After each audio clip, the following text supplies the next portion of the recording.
37번째 글입니다. 그날 밤 마슬로바는 오랫동안 잠을 이루지 못하고 눈을 뜬 채 누워있었다. 하급 사제의 딸이 이리저리 스승이다 가리곤 하는 문을 응시하고 붉은 머리의 코 고는 소리를 들으면서 이런저런 생각에 잠겼다. 무슨 일이 있어도 사할 인해서 징역수와 결혼하지는 않겠다고 감독자들 중 한 명이나 석이나 하다못해 간수 혹은 부소장이라도 좋으니 어떻게든 그런 사람과 다른 식으로 정착하겠다고 생각했다. 남자들은 전부 이런 것에 약하다. 야위지는 말아야 할 텐데 그렇게 되면 끝장이야. 그리고 변호인이 자기를 어떻게 쳐다보았는지, 재판장이 어떻게 쳐다보았는지, 마주친 남자들이며 법정에서 일부러 옆을 지나가던 남자들이 어떻게 쳐다보았는지 떠올렸다. 감옥에 면회하러 온 베르타가 들려준 이야기도 떠올렸다.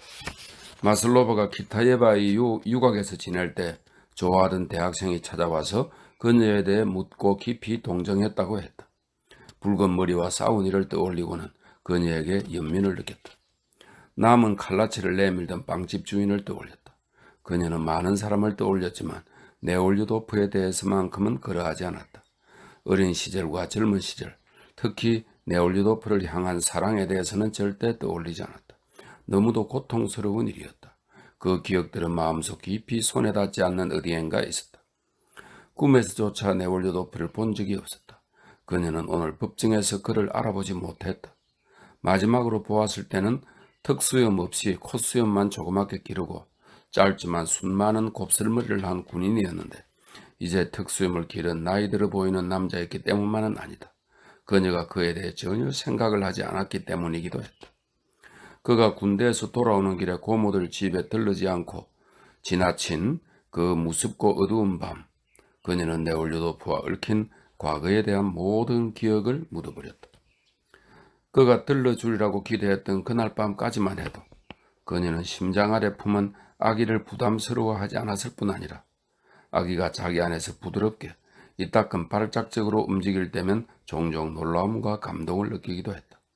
하지만 그날 밤 이후 모든 것이 달라졌다. 그리고 앞으로 태어날 아기는 그저 방해만 될 뿐이었다. 고모들은 네올류도프를 기다렸고 지나는 길에 들르라며 연락하기도 했다. 하지만 그는 길 내에 베테르부르크로 가야 해서 그럴 수 없다고 전보를 보냈다. 그 사실을 알게 된 카츄사는 그를 만나기 위해 기차역으로 가기로 결심했다. 기차가 통과하는 시각은 새벽 2시였다. 카츄샤는 마님들이 장자리에 드는 것을 돕고 나서 같이 가달라며 요리사의 어린 딸 마시카를 설득했다. 그러고는 낡은 단화를 신고 숄로 머리를 감싸고 치맛자락을 허리춤에 쑤셔넣은 후 역으로 달려갔다. 비가 내리고 바람이 부는 어두운 가을밤이었다. 따뜻하고 굵은 빗방울이 세차게 쏟아지다가 갑자기 멈추기를 반복했다. 들판에도 발밑에도 길이 보이지 않았고 숲속은 빼치가 안처럼 캄캄했다. 카츄샤는 길을 잘 알면서도 숲속에서 길을 잃고 말았다. 그래서 기차가 3분간 정차하는 작은 역에 자신의 바람대로 미리 가지 못하고 두 번째 벨 소리가 울린 뒤에야 도착했다. 이 말은 러시아에서는 시발역에서 기차가 출발하기 전 3번의 벨 소리가 울린다. 첫 번째는 15분에서 20분 전에, 두 번째는 10분 전에, 세 번째는 출발 직전에 울린다. 중간 역들에서는 벨 소리들 사이의 간격이 더 짧다. 그 두 번째 벨 소리가 울린 뒤에야 도착했기 때문에 10분 이제 채 남았다. 플랫폼으로 달려간 카츄사는 곧 1등석 객차의 창문을 통해 그를 보았다. 그 객차는 유난히 환했다. 플로코트를 벗은 두 장교가 벨벳을 씌운 좌석에 마주 앉아 카드놀이를 하고 있었다. 창가의 작은 탁자 위에 두꺼운 양초 두 자루가 촛농을 떠들이며 타고 있었다. 착 달라붙는 승마용 바지에 하얀 루바시카를 입은 그는 좌석 팔걸이에 앉아 등받이에 팔꿈치를 괸 채 무엇 때문인지 웃고 있었다. 그를 알아보자마자 그녀는 꽁꽁 언 손으로 창문을 두드렸다. 하지만 바로 그 순간 세 번째 벨 소리가 울리더니 기차가 서서히 움직였다. 처음에는 뒤로 가더니 충격을 받은 객차들이 차례차례 앞으로 나아가기 시작했다. 카드놀이를 하던 사람들 중 한 명이 손에 카드를 쥔 채 일어나 창밖을 응시했다. 그녀는 한 번 더 두들기고 얼굴을 유리창에 바짝 댔다. 그때 그녀가 들여다보던 객차가 덜컹거리며 움직이기 시작했다. 그녀는 창문을 쳐다보며 뒤따라 걸음을 옮겼다. 한 장교가 창문을 열려고 했지만 도저히 열 수 없었다. 네올리도프가 일어나 장교를 떨치고 직접 열려 나섰다. 기차의 속도가 빨라졌다. 그녀는 뒤치지 않기 위해 빠른 걸음으로 걸었다. 하지만 기차는 점점 더 속도를 냈고 창문이 열린 바로 그 순간 차장이 그녀를 밀치며 객차로 뛰어올랐다. 카투사는 뒤처졌지만 플랫폼의 젖은 판자를 따라 계속 달렸다. 플랫폼 끝에 이르자 넘어지지 않도록 간신히 몸을 지탱하면서 계단을 따라 지면으로 뛰어내려갔다. 그녀는 달렸지만 1등석의 객차들은 저 멀리 앞쪽에 있었다. 그녀 옆으로 이미 2등석 객차들이 지나갔고 그 다음에는 훨씬 더 빠른 속도로 3등석 객차들이 지나갔다. 그래도 계속 달렸다. 등불이 걸린 마지막 객차가 지나갔을 때 그녀는 급수탑을 지나 울타리 밖에 있었다. 바람이 그녀를 덮쳐 머리에서 셔올이 벗겨지고 두 다리가 치맛자락에 휘감겼다. 셔올이 바람에 날아갔지만 그녀는 계속 달렸다. 미하일로브나 아주마, 여자아이가 간신히 그녀를 따라잡으며 외쳤다. 셔올을 떨어뜨렸어요. 그 사람은 환하게 불이 밝혀진 객차 안에서 벨벳 의자에 앉아 농담을 하고 술을 마시는데 나는 여기 어둠 속 진흙탕에 서서 비바람을 맞으며 울고 있구나. 카츄샤는 생각했다. 그녀는 멈춰서서 고개를 뒤로 젖힌 채 두 손을 모아쥐고 흐느끼기 시작했다. 가버렸어. 그녀가 외쳤다. 여자아이가 깜짝 놀라며 젖은 옷에 팔을 둘러 그녀를 껴안았다. 아줌마 집에 가요. 기차가 지나갈 때 객차 밑으로 몸을 던지자 그럼 모든 게 끝나겠지. 그 사이 카츄샤는 여자아이에게 아무 대꾸도 하지 않고 생각에 잠겼다. 그녀는 그렇게 하기로 결심했다. 하지만 바로 그때 흥분이 지난 직후의 평온한 순간이면 늘 그렇듯 아기가 그녀의 뱃속에 있는 그의 아기가 갑자기 몸을 바르르 떨고 부딛고 경쾌하게 기지개를 켜더니 다시 가늘고 부드럽고 뾰족한 무언가로 밀기 시작했다. 그러자 갑자기 1분 전만 해도 도저히 살 수 없을 것 같다고 생각할 만큼 그녀를 괴롭히던 모든 것이, 그를 향한 모든 분노와 목숨을 버려서라도 그에게 복수하고 받던 열망이, 그 모든 것이 갑자기 멀리 사라졌다. 그녀는 마음을 가라앉히고 온 매무새를 가다듬고 숄로 머리를 감싼 후 서둘러 집으로 향했다. 지칠 대로 지치고 비에 젖고 진흙투성이가 되어 그녀는 집에 돌아왔다. 그날부터 그녀 안에서 정신적인 대변화가 일어났고 그 결과 지금의 모습이 됐다. 그 끔찍한 밤 이후 그녀는 더 이상 선을 믿지 않게 됐다. 예전에는 그녀 자신도 선을 믿었고 다른 사람들도 그렇다고 믿었다. 하지만 그날 밤 이후 아무도 그런 것을 믿지 않는다고, 하나님이며 선에 대해 말하는 사람들 모두 그저 남들을 속이기 위해 그럴 뿐이라고 확신하게 됐다. 그녀가 사랑했고 또 그녀를 사랑했던 그는 그녀가 사랑했고 또 그녀를 사랑했던 그는 그녀를 희롱하고 그 감정을 모욕하고는 그녀를 버렸다. 그는 그녀가 아는 모든 사람 가운데 가장 좋은 사람이었다. 다른 나머지 사람들은 훨씬 더 나빴다. 그녀가 한 걸음 한 걸음 내디딜 때마다 겪은 모든 일들이 그 사실을 확인해 주었다. 그의 고모들인 신앙심 깊은 노부인들은 그녀가 더 이상 예전처럼 시중을 들지 못하자 그녀를 쫓아냈다. 그녀가 만난 모든 사람들 중 여자들은 그녀를 통해 돈을 손에 넣으려 애썼으며 남자들은 늙은 경찰서장부터 감옥의 간수에 이르기까지 전부 그녀를 쾌락의 대상으로 바라보았다. 이 세상 어느 누구도 다름 아닌 그 쾌락 말고는 다른 어떤 것도 신경 쓰지 않았다. 그녀가 자유롭게 생활한 지 2년째 되던 해에 만난 늙은 작가는 이 점을 한층 강하게 확인시켜 주었다. 그녀는 줄곧 모든 행복은 그는 그것을 시 또는 미학이라 불렀다. 그것에 있다고 노골적으로 말했다. 모두가 자신을 위해, 자신의 쾌락을 위해서만 살았고 하나님과 선에 대한 모든 말들은 속임수였다.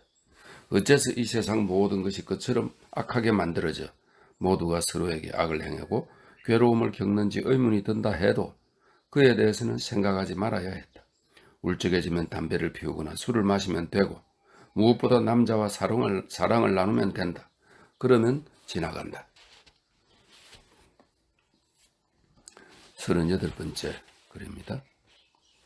다음 날인 일요일 오전 5시 여자 죄수 구역의 복도에서 평소처럼 호각 소리가 울리자 이미 깨어있던 코라 불료바가 마슬로바를 깨웠다. 징역수 마슬로바는 눈을 비비고 아침 무렵이면 지독한 악취가 나는 공기를 자기도 모르게 들이마시면서 두려운 마음으로 생각했다. 다시 잠들어 무의식의 영역으로 달아나고 싶었지만 두려움의 습성이 잠을 이겼다. 그녀는 잠자리에서 일어나 두 발을 끌어당기고 앉아 주위를 둘러보았다. 여자들은 이미 일어났고 아이들만 아직 자고 있었다. 퉁방울 눈을 한 선술집 여자는 아이들을 깨우지 않으려고 조심스럽게 그 밑에서 할라트를 잡아당겼다. 폭도 여자는 귀저귀로 사용하는 누더기를 배치가 옆에 걸었고 아기는 하늘색 눈동자를 지닌 페도시아의 품에서 기를 쓰며 소리를 질러댔다. 페도시아는 아기를 어르며 부드러운 목소리로 재우는 중이었다. 폐병 환자는 새빨개 얼굴로 가슴을 움켜쥐고 기침을 하면서 간간히 소리를 지르다시피 큰 소리로 숨을 내쉬었다. 잠에서 깬 붉은 머리는 굵은 다리를 구부린 채 등을 대고 누워 큰 소리로 즐겁게 꿈 이야기를 했다.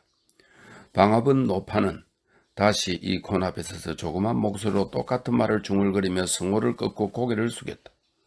하급 사제의 딸은 침상에 꼼짝 않고 앉아 잠에서 덜 깬 멍한 눈으로 앞을 바라보았다. 예쁜이는 기름을 바른 뻣뻣한 검은 머리카락을 손가락에 돌돌 감고 있었다. 복도에서 털신을 신고 드들드들 걸어오는 발소리가 들리고 자물쇠가 덜컹거리더니 죄수 2명이 들어왔다. 복사뼈가 훤히 드러난 짧은 회색 바지에 상의를 걸친 여자 청소부들이 심각하고 성난 표정으로 멜대에 악취나는 나무통을 얹고서 들고 나갔다. 여자들은 복도로 나와 세수를 하러 수도가로 향했다. 수도가에서 붉은 머리와 역간방에서 나온 여자 사이에 싸움이 벌어졌다. 다시 욕설과 고함과 불평이 쏟아졌다. 독방에 가고 싶어 남자 간수가 버럭 소리를 지르고는 맨살이 드러난 붉은 머리에 살찐 등을 찰싹 갈겼다. 그 소리가 복도 전체에 울렸다. 네 목소리 좀 안 듣게 할 수 없겠나? 어머, 이 영감탱이가 흥분했나 봐. 붉은 머리가 손찌검을 애정 표현으로 받아들이며 말했다. 자, 빨리 오전 예배에 갈 채비를 해. 마슬로바가 미처 머리를 빗기도 전에 소장이 수행원을 거느리고 왔다. 점호, 간수가 외쳤다. 다른 간방에서 다른 제수들이 나왔다. 다들 복도에 두 줄로 섰고 뒷줄 여자들은 앞줄 여자의 어깨에 두 손을 얹어야 했다. 간수가 전원의 수를 셌다. 점호 후 여자 간수가 오더니 죄수들을 교회로 데려갔다. 마슬로바와 페도시아는 모든 간방에서 나온 100여 명의 여자들이 늘어선 줄 한가운데에 있었다. 다들 하얀 셔를 머리에 쓰고 하얀 재킷과 하얀 치마를 입었다. 그 속에서 그저 이따금 색깔 있는 옷을 입은 여자들이 눈에 띌 뿐이었다. 아이들을 데리고 남편을 따라온 여자들이었다. 이 행렬이 계단 전체를 점령했다. 털신에 쌓인 부드러운 발소리와 말소리, 때로는 웃음소리가 들렸다. 길모퉁이에 이르렀을 때 마슬로바는 앞쪽에서 걷고 있는 원수 보츠코바의 표독스러운 얼굴을 발견하고 페도시아에게 그 얼굴을 가리켰다. 계단을 내려가자 여자들은 입을 다물었다. 고개를 숙인 채 성호를 그으면서 금빛으로 반짝이는 아직은 텅 빈 교회의 열린 문으로 들어갔다. 그들의 자리는 오른쪽이었다. 그들은 북적거리고 서로를 밀치면서 줄을 서기 시작했다. 여자들 뒤로 회색 할라트를 입은 이성 죄수, 복역수, 공동체의 결정으로 추방된 사람들이 들어와 요란하게 기침을 하면서 교회의 왼쪽과 한가운데에 다닥다닥 무리를 지었었다. 위층에서 먼저 온 죄수들이 서 있었다. 한쪽에는 머리를 반쯤 민 징역수들이 쇠사슬을 철렁거리며 자신의 존재를 드러냈고 다른 한쪽에는 머리를 밀지 않고 족쇄를 차지하는 미결수가 있었다. 부유한 상인이 수만 루블을 들여 새롭게 건축하고 장식한 감옥교회는 선명한 색조와 금빛으로 온통 빛났다. 잠시 교회 안에 침묵이 흘렀다. 코 푸는 소리, 기침하는 소리, 젖먹이들이 빽빽거리는 소리, 이따금 들리는 쇠사슬 소리뿐이었다. 하지만 마침내 가운데 있던 죄수들이 옆으로 물러나 서로를 밀치면서 길을 냈고 그 길을 따라 소장이 들어와 교회 한가운데 맨 앞줄에 섰다. 39번째 글입니다. 예배가 시작됐다. 예배는 다음과 같은 절차로 이루어졌다. 금실과 은실을 섞어서 짠 비단으로 지은 특별하고 이상야릇하고 매우 불편한 제의를 입은 사제가 빵을 잘라 접시 위에 늘어놓고 포도주가 담긴 술잔에 그것들을 담그면서 다양한 이름과 기도문을 읊조렸다. 그동안 하급 사제는 슬라브어로 된 여러 기도들, 그 자체로도 이해하기 어려운 데다가 빠른 낭송과 노래로 한층 더 알아듣기 힘들어진 기도문을 처음에는 낭독으로, 그 다음에는 죄수 성가대와 번갈아가며 노래로 쉴 새 없이 읊었다. 기도문은 황제 폐하와 그 가족의 안녕을 기원하는 내용이었다. 이런 기도문이 별도로 혹은 다른 기도문과 함께 수차례 낭독되었고 사람들은 무릎을 꿇었다. 그 밖에도 하급 사제가 아예 알아듣기 힘들 만큼 이상하고 부자연스러운 목소리로 사도행전 가운데 시 몇 편을 읊었다. 사제도 마가복음서 중 한 부분을 매우 또렷하게 낭독했다. 부활한 그리스도가 하늘에 올라 아버지의 우편에 앉기 전 먼저 막달라 마리아 앞에 그리고 11명의 제자 앞에 나타나 만민에게 복음을 전파하도록 명한 후 믿지 않는 자는 정죄함을 받지만 믿고 세례받은 자는 구원을 얻을 뿐 아니라 귀신을 내쫓고 아픈 자들에게 손을 얹어 낫게 하고 새 방언으로 말하고 손으로 뱀을 집어들고 독을 마셔도 전혀 해를 입지 않을 것이라고 말하는 부분이었다. 예배의 본질은 사제가 잘라서 포도주에 담근 빵 조각들이 일정한 조작과 기도를 통해 하나님의 살과 피로 변한다고 가정하는 데 있었다. 이 조작이란 곧 금실과 은실로 지은 자루 같은 옷이 걸지적거리는 것이 아랑곳 없이 사제가 일정한 속도로 두 팔을 들어 올리고는 그렇게 있다가 무릎을 꿇고 탁자와 그 위에 있는 것에 입을 맞추는 행위를 뜻했다. 가장 중요한 행위는 사제가 두 손으로 네프킨을 쥐고 접시와 황금 술잔 위로 일정하고 경쾌하게 흔드는 것이었다. 바로 이 순간 빵과 포도주가 살과 피로 변한다고 여겨졌다. 따라서 예배 중 이 부분에 각별한 엄숙함이 부여됐다. 지극히 거룩하시고 지극히 순결하시고 또 지극한 축복을 받으신 성모님. 그 조작이 끝난 후 사제가 가리개 안쪽에서 큰 목소리로 외쳤다. 성가대가 엄숙하게 노래하기 시작했다. 처녀성을 잃지 않은 채 그리스도를 낳으시고 케루빔이라는 존재보다 더 큰 영예를, 세라핌이라는 존재보다 더 큰 영광을 입으신 동정녀 마리아를 찬양함이 매우 옳다는 내용이었다. 이게 케루빔은 선사 중 서열이 위엔 이런 거고 쭉 설명해놨는데 나름 성서책에 있는 내용이라 그냥 지나가도 될 것 같습니다. 그러고 나자 변용이 일어난 것으로 여겨졌으며 사제는 접시에서 네프킨을 걷어내고 가운데의 빵을 4조각으로 잘라 먼저 포도주에 적신 후 입으로 가져갔다. 그는 하나님의 살점을 한 조각 먹고 피를 한 모금 마신 것으로 여겨졌다. 그 후 사제는 장막을 걷고 가운데 문을 연 다음 황금 술잔을 두 손에 쥔 채 문 밖으로 나와 술잔에 든 하나님의 살과 피를 먹고자 하는 사람들을 불렀다. 이게 이제 러시아 정교의 예배 형식인데 우리로서는 생소하네요. 몇몇 아이들이 그러고 싶어 했다. 먼저 아이들의 이름을 물어본 후 사제는 술잔에서 포도주에 적신 빵 조각을 숟가락으로 조심스럽게 떠서 아이들 한 명 한 명의 입에 차례대로 깊숙이 밀어넣었다. 하급 사제는 얼른 아이들의 입술을 닦으며 명랑한 목소리로 아이들이 하나님의 살을 먹고 그 피를 마신다는 노래를 불렀다. 그 후 사제는 술잔을 들고 가리개 안쪽으로 돌아가서 술잔에 남은 피를 전부 마시고 하나님의 살점을 전부 먹어치운 뒤 콧수염 주위를 열심히 핥고 입과 술잔을 닦고는 더할 나위 없이 즐거운 기분으로 송아지 가죽 부추의 얇은 밑창을 삐걱거리면서 활기찬 걸음으로 가리개 안에서 걸어나왔다. 이로써 중요한 그리스도교 예배가 끝났다. 하지만 불행한 죄수들을 위로하고 싶었던 사제는 평소 예배에 특별한 예식을 더했다. 그 특별한 예식이란 금속을 두들기고 금을 입혀 사제가 먹은 그 하나님을 묘사한 것으로 여겨지는 형상과 불을 밝힌 10자루의 밀랍 양초 앞에 서서 사제가 기묘하고 억지스러운 목소리로 노래하는 것도 말하는 것도 아니게 다음과 같은 문구를 읊는 것이었다. 사도들의 영광이신 감미로운 예수님. 이 밑에 감미로운을 뜻하는 러시아 단어에는 친절한, 기분 좋은, 상냥한이라는 뜻도 있답니다. 순교자들의 찬양이신 나의 예수님, 전능한 주이신 예수님, 내가 당신께 가오니 나를 구원해 주소서. 나의 구원자이신 예수님, 가장 아름다운 나의 예수님, 당신을 낳으신 이와 당신의 모든 성자들과 모든 예언자들의 기도를 들으시고 나에게 은혜를 베풀어 주소서. 나의 구원자이신 예수님, 천국의 감미로움을 주소서. 인간을 사랑하시는 예수님.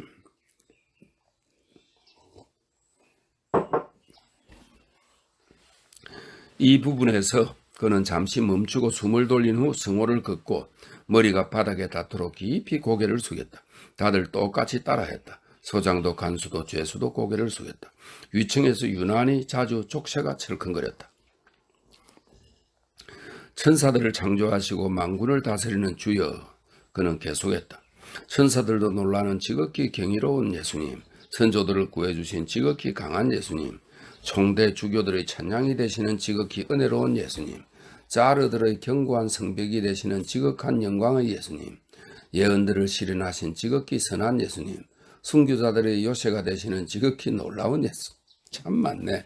수도사들의 기쁨이 되시는 지극히 평화로운 예수님, 사제들의 감미로움이 되시는 지극히 자비로운 예수님, 정진에 힘쓰는 자들에게 절제의 힘을 주시는 동정심 깊은 예수님, 성인들의 기쁨이 되시는 지극히 다정한 예수님, 처녀들의 순결을 지키시는 지극히 순수한 예수님, 죄인들을 구원하시는 영원 무궁한 예수님, 하나님의 아들 예수님, 나에게 은혜를 베풀어 주소서. 예수님이라는 단어를 되풀이할 때마다 점점 더 심하게 씩씩거리던 그가 마침내 기도를 멈추고는 실컷 안감을 댄 버비를 한 손으로 누른 채 한쪽 무릎을 꿇고 머리를 바닥에 닿도록 숙였다. 성가대가 하나님의 아들 예수님, 나에게 은혜를 베풀어 주소서라는 마지막 말을 노래로 부르기 시작했다. 죄수들이 머리 반쪽에 남은 머리카락을 흔들고 야윈 두 발목을 아프게 스치는 족쇄를 철컹거리면서 엎드렸다가 다시 일어섰다. 예배는 이런 식으로 아주 오랫동안 이어졌다. 처음에는 나에게 은혜를 베풀어 주소서라는 말로 끝나는 찬양이 나오고 그 다음에 할렐루야로 끝나는 새로운 찬양이 이어졌다. 그리고 죄수들은 성호를 긋고 고개를 조아리고 바닥에 엎드렸다. 처음에 죄수들은 한 문장이 끝날 때마다 고개를 조아렸지만 그 다음에는 두 문장마다, 그 다음에는 세 문장마다 고개를 조아렸다. 모든 찬양이 끝난 후 사제가 안도의 숨을 내쉬면서 책장을 덮고 가리개 너머로 물러서자 다들 무척 기뻐했다. 마지막 한 가지 행위가 남았다. 사제가 큰 탁자에서 양쪽 끝에 에나멜 메달이 달린 도구만 십자가를 집어들고 교회 한가운데로 나아가는 것이었다. 처음에는 소장이 사제에게 다가와 십자가에 입을 맞추었고 그 다음에 부소장과 간수들이 따랐으며 그 다음에 죄수들이 서로 밀치고 소리죽여 욕설을 찌꺼리며 다가갔다.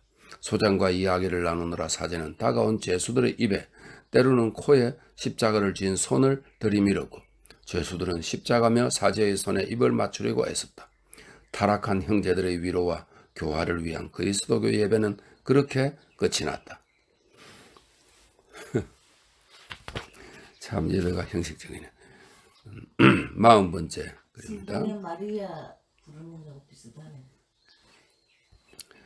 그런데 사제와 소장부터 마슬로바에 이르기까지 예배에 참석한 사람들 중 어느 누구의 머리에도 떠오르지 않은 사실이 있었다. 사제가 온갖 이상한 말로 찬양하면서 쉬쉬거리는 소리와 함께 무수하게 이름을 불러댄 바로 그 예수가 이곳에서 행해진 모든 것을 금했다는 점이다.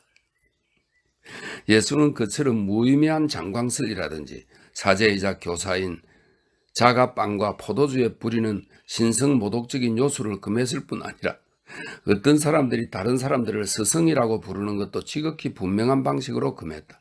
자신은 성전을 파괴하기 위해 왔으며 기도는 회당이 아닌 영과 진리 안에서 행해야 한다고 말하면서 회당에서 기도하는 것을 금하고 저마다 홀로 조용히 기도하라고 명했다. 무엇보다 남들을 판단하거나 지금 이곳에서 행하듯 감금하고 괴롭히고 모욕을 주고 사형하는 것을 금했을 뿐 아니라 자신은 갇힌 자들에게 자유를 주러 왔다면서 사람들에 대한 모든 폭력을 금했다. 이곳에서 벌어진 모든 것이 다름 아닌 그리스도에 대한 크나큰 신성 모독이자 조롱, 이 모든 것이 예수의 이름으로 행해졌는데도 이 조롱이라는 사실이 참석자들 중 어느 누구의 머리에도 떠오르지 않았다. 사제가 가지고 나와 사람들에게 입을 맞추도록 허락한 양 끝에 에나멜 메달이 달린 도구만 십자가가 다름 아니라 지금 이 자리에서 그의 이름 아래 행해지는 것을 금했다는 이유로 그리스도가 매달려 죽은 나무 기둥의 형상이라는 사실 역시 어느 누구의 머리에도 떠오르지 않았다. 사람들이 빵과 포도주의 형태로 그리스도의 살을 먹고 피를 마신다고 상상하는 사제들이 그리스도가 자신과 동일시한 이 작은 자들을 미혹에 빠뜨리고 그들에게서 지극한 행복을 빼앗고 그리스도가 인간에게 가져다 준 복음을 그들에게 숨겨 이루 말할 수 없이 잔혹한 고통에 처하게 함으로써 빵 조각이나 포도주가 아니라 실제로 그 살을 먹고 피를 마신다는 사실은 어느 누구의 머리에도 떠오르지 않았다. 사제는 자신이 하고 있는 모든 행위를 양심에 거리낌 없이 행했다. 이것이야말로 옛날의 모든 성인들이 믿었고 지금 종교계와 정부 당국자들이 믿는 유일하고 참된 신앙이라는 점의 기초에 어린 시절부터 양육을 받았기 때문이다. 그는 빵이 살로 변했다거나 많은 말을 하는 것이 영혼에 유익하다거나 자신이 실제로 하나님의 살점 한 조각을 먹었다. 유익하다거나 먹었다고 믿은 게 아니라 이 신앙을 믿어야 한다는 점을 믿었다. 이 신앙을 믿었다. 무엇보다 그의 마음속에 이 신앙이 굳건히 뿌리 내리게 된 것은 이 종교의 성례를 집전함으로써 지난 18년 동안 가족을 부양하고 아들을 김나지움에 보내고 딸을 신학교에 보낼 수입을 얻었다는 사실 때문이었다. 하급 사제도 똑같은 방식으로 심지어 사제보다 훨씬 더 확고히 믿었다. 이 신앙의 교리에서 본질을 완전히 잊어버리고 그저 포도주에 탈 따뜻한 물이며 추도식이며 성무일도며 단순한 기도며 찬송가가 딸린 기도며 모든 것에 일정한 가격이 붙고 진정한 그리스도인들은 기꺼이 그 돈을 지불한다는 것만 알았기 때문이다.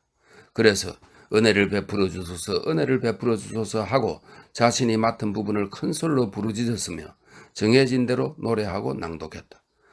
감옥의 책임자와 간수들은 사람들이 장작이며 밀가루며 감자를 팔 때와 똑같이 그 필요에 대해서 태평하게 확신했다. 이 신앙의 교리가 무엇인지, 교회에서 행해지는 모든 것이 무엇을 의미하는지 전혀 몰랐고 또 한 번도 알아보려 하지 않았지만 이 신앙을 반드시 믿어야 한다는 점만은 알았다.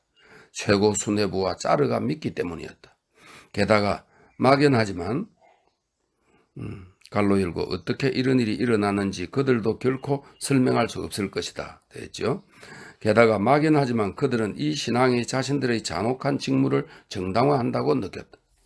이 신앙이 없었더라면 지금처럼 양심에 아무 거리낌 없이 사람들을 괴롭히는데 모든 힘을 쏟기가 더 힘들 뿐 아니라 아예 불가능했을 것이다.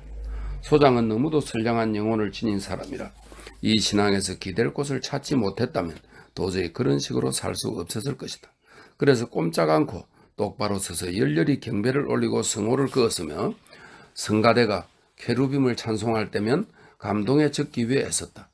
아이들에 대한 성찬식이 시작됐을 때는 앞으로 나가 성찬을 받는 사내 아이를 몸소 들어 올려 잠시 안고 있기도 했다. 이 신앙을 믿는 사람들에게 행해지는 모든 기만을 분명히 간파하고 그것을 마음속으로 조롱하는 몇몇을 제외한 대다수 죄인은 이 도구만 이콘, 양초, 술잔, 법이, 십자가, 지극히 감미로운 예수님이나 은혜를 베풀어 주소서 같은 알아들을 수 없이 반복되는 말들 속에 신비한 힘이 있으며 그것을 통해 이생과 내세에서 많은 편의를 얻을 수 있다고 믿었다. 기도와 양초를 통해 이생의 편의를 얻으려고 몇 가지 시도를 한 그들 대다수는 그것을 얻지 못했다.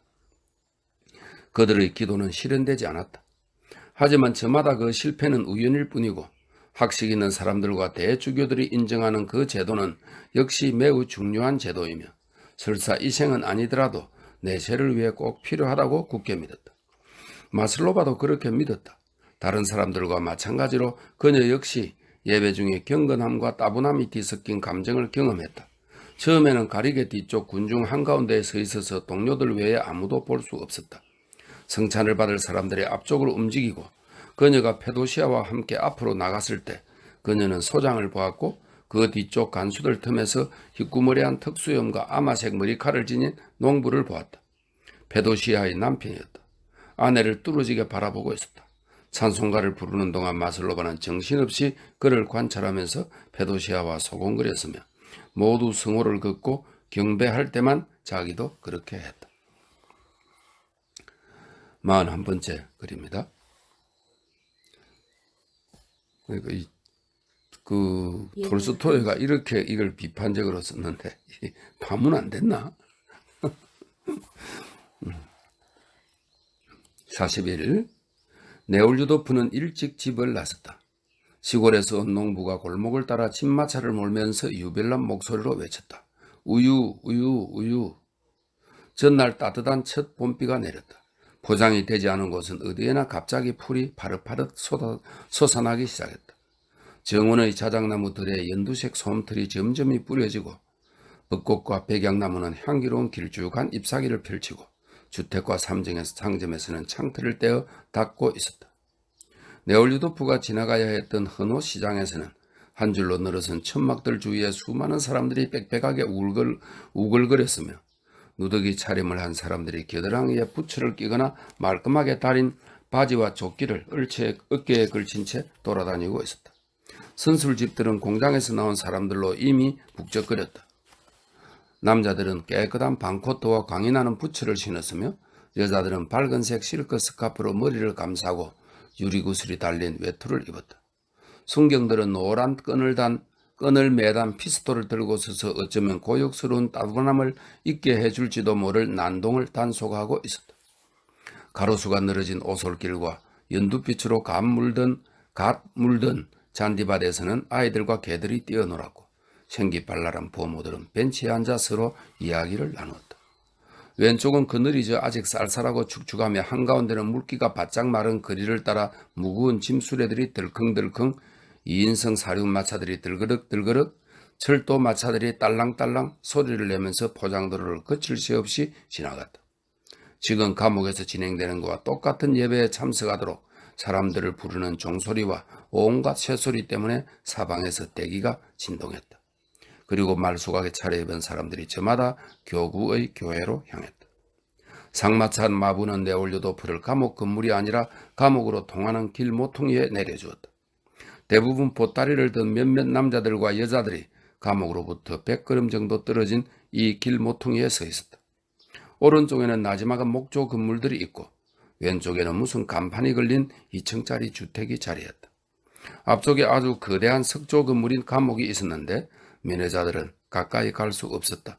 라이플 총을 든 보초병이 왔다 갔다 하면서 그를 피해 지나가려던 사람들을 향해 음하게 소리쳤다.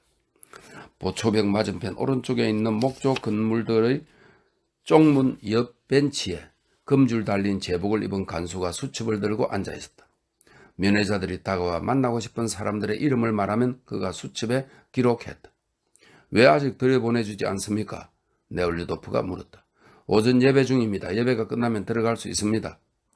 네올유도프는 기다리는 사람들 쪽으로 물러났다. 사람들 틈에서 너덜너덜한 옷에 쭈그러진 모자를 쓰고 맨발로 낡은 구두를 신고 얼굴 여기저기 붉은 줄이 그어진 남자가 다가오더니 감옥 쪽을 향했다. 어딜 기어들어? 라이플 총을 든 병사가 소리쳤다. 왜 소리 지르고 그래? 누더기를 걸친 남자가 보초병의 고함소리에 조금도 당황하는 기색 없이 대꾸하고는 제자리로 돌아갔다. 들여보내주지 않는다면야 기다리지. 그렇다고 장군처럼 소리를 지르다니. 무리 속에서 맞장구를 치며 웃는 소리가 들렸다. 면회자들은 대부분 행색이 초라했고 심지어 누더기를 걸친 이도 있었다. 하지만 그 모습이 점잖아 보이는 남자와 여자도 있었다. 네올유도프 옆에는 좋은 옷을 입고 얼굴을 깨끗하게 면도한 혈색 좋은 뚱뚱한 남자가 한 손에 보따리를 들고 서 있었다. 그 안에 든 것은 속옷인 듯 했다. 네올유도프는 그에게 여기에 처음 왔느냐고 물었다. 보따리를 든 남자는 일요일마다 온다고 대답했다. 그렇게 해서 두 사람은 서로 이야기를 나누게 됐다. 그는 은행 수위였다. 그가 온 것은 사기죄로 재판 중인 형을 만나기 위해서였다. 이 선량한 남자는 네올류도프에게 모든 사연을 털어놓은 후 이것저것 물으려 했다. 그런데 그때 커다란 순종말이 끄는 고무바퀴 달린 2인승 사륜만차를 타고 온 대학생과 베일을 쓴 귀부인이 그들의 주위를 끌었다. 대학생은 두 손에 큼직한 꾸러미를 들고 있었다. 그는 네올류도프에게 다가와 자선 물품, 즉 그가 가져온 칼라치를 전달해도 되는지, 그러려면 어떻게 해야 하는지 물었다. 저는 약혼녀가 희망해서 여기 오게 됐습니다. 이 사람이 제 약혼녀입니다. 약혼녀의 부모님께서 죄수들에게 갖다 주라고 권하셨습니다. 나도 처음 와서 잘 모르겠습니다만 저 사람에게 물어봐야 할 것 같은데요. 네올류도프는 수첩을 들고 오른쪽에 앉아있는 금줄 달린 제복 차림의 간수를 가리키며 말했다. 네올류도프가 대학생과 이야기를 나누고 있을 때 중앙에 작은 창이 달린 커다란 철문이 열리더니 제복 차림의 장교와 다른 간수가 나왔다. 그러자 수첩을 든 간수가 면회자들의 입장이 곧 시작된다고 알렸다. 보초병이 옆으로 물러났다. 모든 면회자들은 늦을까 두려운 듯 걸음을 서둘러 혹은 전력을 다해 감옥문으로 내달렸다. 문 옆에는 간수 한 명이 서서 면회자들이 지나갈 때마다 16, 17 하고 큰 소리로 술을 셌다. 또 다른 간수는 건물 안쪽에서 지나가는 사람 한 명 한 명을 손으로 건드리며 똑같이 다음 문으로 가는 사람들을 셌다. 총 인원수를 확인해 두었다가 면회자를 한 명도 남김없이 내보내기 위해, 그리고 죄수를 한 명도 내보내지 않기 위해 서였다. 숫자를 세던 사람이 누가 지나가든지 쳐다보지도 않고 네올류도프의 등을 손으로 철썩 때렸다. 간수의 손이 닿은 순간 네올류도프는 처음에 모욕감을 느꼈지만 곧 자신이 왜 이곳에 왔는지 기억해냈다. 그러자 그런 불만과 모욕감이 부끄럽게 여겨졌다.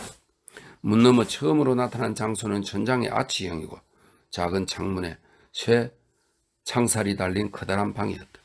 집회실이라고 불리는 이 방의 벽감에서 네올류도프는 전혀 뜻밖에도 십자가에 못 박힌 예수의 커다란 상을 보았다.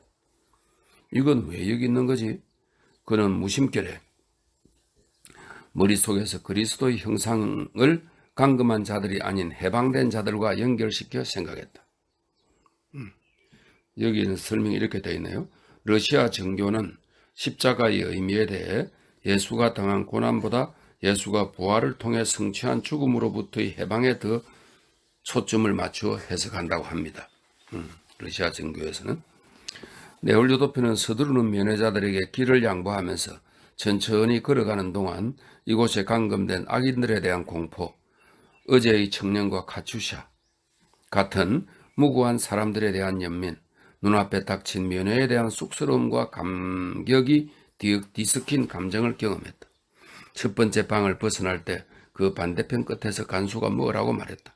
하지만 생각에 몰두해 있던 네올류도프는 그 말에 주의를 기울이지 않고 더 많은 면회자들이 향하는 곳으로, 즉 자신이 가야 하는 여자 구역이 아니라 남자 구역으로 계속 걸음을 옮겼다. 서두르는 사람들을 먼저 지나가게 한 후 그는 면회를 위해 지정된 장소로 가장 늦게 들어갔다. 문을 열고 그 방에 들어갔을 때 그는 무엇보다 100명가량의 목소리가 하나로 뒤섞여 귀를 먹먹하게 하는 왁자지껄한 울림에 깜짝 놀랐다. 설탕에 달리던 파리들 같이 방을 둘러가른 철망에 달라붙은 사람들 쪽으로 더 가까이 다가갔을 때에야 비로소 어찌된 일인지 깨달았다. 뒷벽에 창문이 난 방은 하나가 아니라 2개의 철망으로 나뉘었고 그 철망들은 바닥에서 천장까지 뻗어 있었다. 두 철망 사이로 간수들이 지나다녔다. 철망의 저편에는 간수들이 있고 이편에는 면회자들이 있었다. 철망의 저편에는 죄수들이 있고 이편에는 면회자들이 있었다. 이편과 저편 사이에 2겹의 철망이 있고 그 간격은 3아르신 정도 되었다. 그래서 무언가를 전달하는 것뿐이 아니라 얼굴을 보는 것조차도 불가능할 정도였다. 특히 시력이 안 좋은 사람들에게는 더욱 그랬다. 말을 하기도 어려웠고 상대가 알아듣게 하려면 온 힘을 다해 소리를 질러야 했다. 양쪽에서 사람들이 얼굴을 철망에 붙이고 있었다. 아내, 남편, 아버지, 어머니, 자식이 서로를 쳐다보며 필요한 것을 말하기 위해 안간힘을 썼다. 하지만 저마다 상대에게 자기 말이 들리도록 열심히 말을 하는 데다 옆 사람들도 똑같이 하다 보니 그들의 목소리가 서로를 방해해서 다들 다른 사람의 목소리를 누르기 위해 힘껏 소리를 질렀다. 그래서 간간히 고함 소리가 끼어드는 왁자지껄한 소음이 일어 그 방에 들어서는 네올루도프를 깜짝 놀란 것이다. 사람들이 무슨 말을 하는지 알아듣기는 아예 불가능했다. 그저 얼굴을 통해서만 사람들이 하는 말과 그들의 관계를 짐작할 수 있었다. 네올루도프의 옆에서 머리 수건을 쓴 노포가 철망에 바짝 달라붙어 턱을 바르르 떨며 머리를 반쯤 민 창백한 젊은이에게 뭐라고 외쳤다. 죄수는 눈썹을 치켜 올리고 얼굴을 찌푸린 채 노파의 말을 유심히 들었다. 노파 옆에는 반외투를 입은 젊은 남자가 있었다. 그는 두 손을 귀에 붙이고 고개를 저으면서 얼굴이 닮은 턱수염이 희끗한 죄수가 괴로운 표정으로 하는 말을 들었다. 좀 더 떨어진 곳에 누더기를 걸친 사내가 서서 한 손을 흔들며 뭐라 외치고 끌끌거렸다. 그 옆에는 좋은 양모쇼를 두른 여자가 아기를 안고서 바닥에 앉아 흐느끼고 있었다. 철망 너머의 머리가 희끗하게 센 남자가 머리카락을 깎이고 족쇄를 찬 채 제수복 차림으로 있는 것을 처음 본 모양이었다. 네올루도프와 밖에서 이야기를 나눈 수위가 그녀의 머리 위쪽에서 철망 너머 눈빛을 반짝이고 있는 대머리 죄수를 향해 고래고래 소리를 질렀다. 이런 조건에서 말해야 한다는 사실을 깨달은 순간 네올루도프의 마음속에 이런 것을 만들고 시행하는 사람들에 대한 격분이 일었다. 이런 끔찍한 상태, 인간 감정에 대한 이런 조롱에 아무도 모욕을 느끼지 않는다는 사실이 그로서는 놀라웠다. 병사들도 소장도 면회자들도 죄수들도 이 모든 게 당연하다고 인정하듯 행동하고 있었다. 네올루도프는 울적한 자신의 무력함에 대한 자각, 세상 전체와 반목한다는 느낌이 뒤섞인 기묘한 감정을 맛보며 그 방에서 5분 정도 머물렀다. 배멀미 비슷한 정신적인 메스꺼움이 엄습했다.